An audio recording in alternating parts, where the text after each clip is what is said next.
The hidden control strategy that feels like cooperation, there is a form of control that rarely looks aggressive at first. It does not arrive through shouting, threats, or obvious domination. It arrives with a calm voice, a reasonable tone, and words that sound collaborative. It sounds like discussion. It sounds like mutual respect. It sounds like two people working together. But beneath the surface, something else is happening.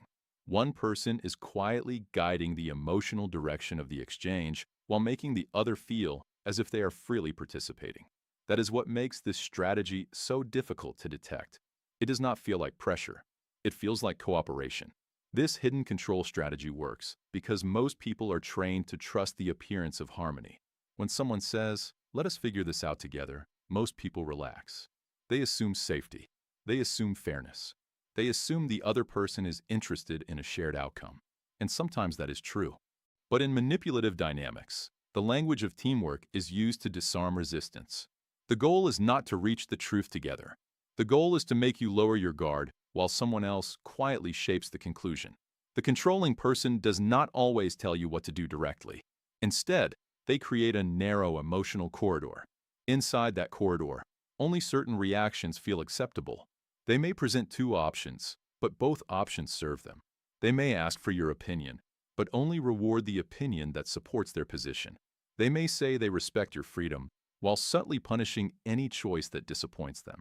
So what looks like openness is actually structured influence. What looks like flexibility is often carefully designed limitation. This is why the experience becomes psychologically confusing. You may walk away from the interaction thinking, "I agreed to this. I participated. I said yes." And yet, somewhere deeper, you feel uneasy. You feel as if something was taken from you without force. You feel as if your own judgment became blurred. That discomfort matters. It is often the nervous system recognizing what the mind has not yet put into words. Cooperation without freedom is not cooperation. Agreement produced through emotional steering is not true consent. One of the most common ways this happens is through selective warmth.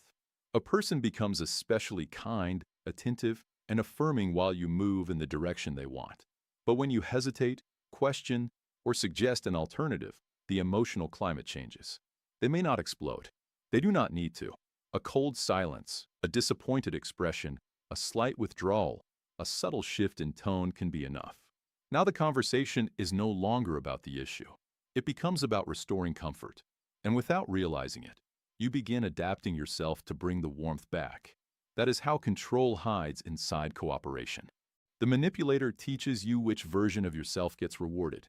The agreeable version, the flexible version, the forgiving version, the version that does not create inconvenience.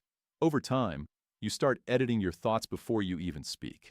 Not because you have been openly commanded, but because you have been emotionally trained. Another method is the performance of fairness. This person may constantly say things like, "I am only trying to be reasonable. I want what is best for both of us," or "I am listening to your side too." Those phrases sound healthy. They sound mature. But words alone do not prove fairness. You have to look at outcomes. Are your needs actually influencing the result, or are they simply being acknowledged and then redirected? Are you truly allowed to disagree, or are you only allowed to speak until your disagreement becomes inconvenient? The hidden controller often studies your conscience. They notice that you want to be kind, balanced, patient, and understanding. Then they use those traits as entry points. They make resistance feel selfish. They make boundaries feel harsh. They make your discomfort seem like a failure of empathy. Suddenly, you are not defending your position anymore. You are defending your character. You are trying to prove that you are not difficult, not cold, not unfair. And while you are busy proving your goodness, they are quietly gaining influence. This is especially powerful in close relationships because closeness increases trust and trust reduces scrutiny. In friendships, romantic relationships, family bonds, and workplaces, people do not want to believe that cooperation can be staged. They want to believe that shared language means shared intent. But intelligent manipulation rarely attacks trust head-on. It dresses itself in the language trust already loves. Consider the person who says, "I do not want to pressure you, but after everything I have done, I hope you can meet me halfway." On the surface, that sounds measured. It sounds relational. But look carefully. The message is already loaded. If you say no, you do not just refuse a request. You become the person who failed to meet them halfway. You become the ungrateful one.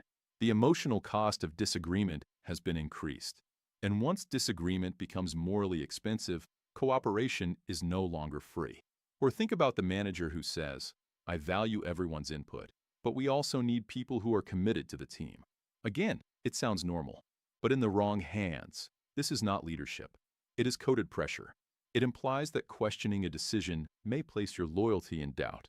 Now your professional identity is tied to compliance. That is not collaboration. That is influence disguised as unity. The deepest danger of this strategy is not that it controls one decision. It is that it slowly reshapes your internal compass. When repeated long enough, you begin to confuse being acceptable with being authentic. You begin to measure your thoughts by how easily they will be received. You stop asking, "What do I truly think?" and start asking, "What response will keep the peace?" That is the moment hidden control has moved from the conversation into your identity. And this is where many people begin losing confidence without understanding why. They are still speaking, still participating, still involved, but they are no longer fully present as themselves.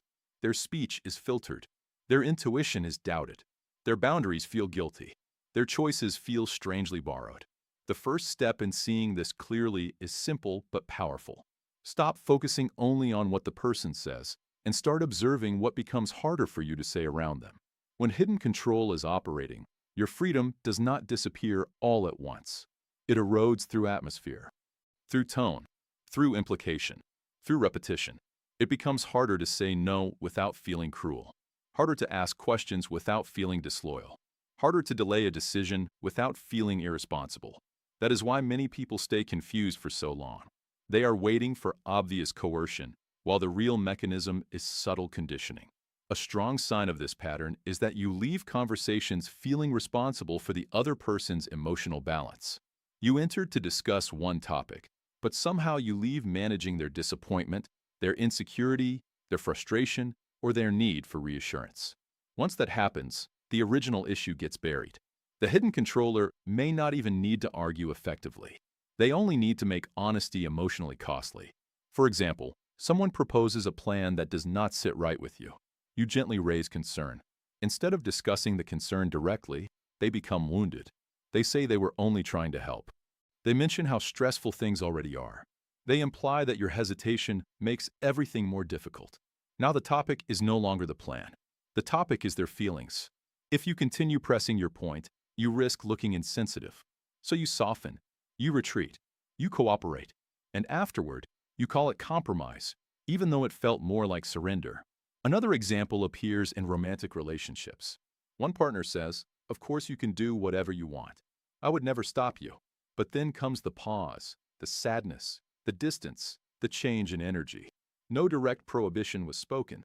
Technically, your freedom remains. But emotionally, a tax has been placed on it. You can still choose freely, but you now have to carry guilt for choosing. That is how control avoids detection. It leaves the surface of freedom intact while making the use of freedom painful. Mid-video pattern break. The most dangerous manipulator is often not the loudest person in the room. It is the calm one who makes you feel that betraying yourself was your own mature decision. In workplaces, this can become deeply normalized. A superior may constantly invite open communication, yet subtly reward only the employees who align quickly and do not challenge direction. Others are not openly punished, but they are treated as difficult, less cooperative, less promotable. Over time, the team learns the hidden rule. Speak, but do not disrupt. Contribute, but do not alter the hierarchy. Participate, but do not truly influence. The organization then praises collaboration while silently selecting for obedience. Family systems often produce the same effect.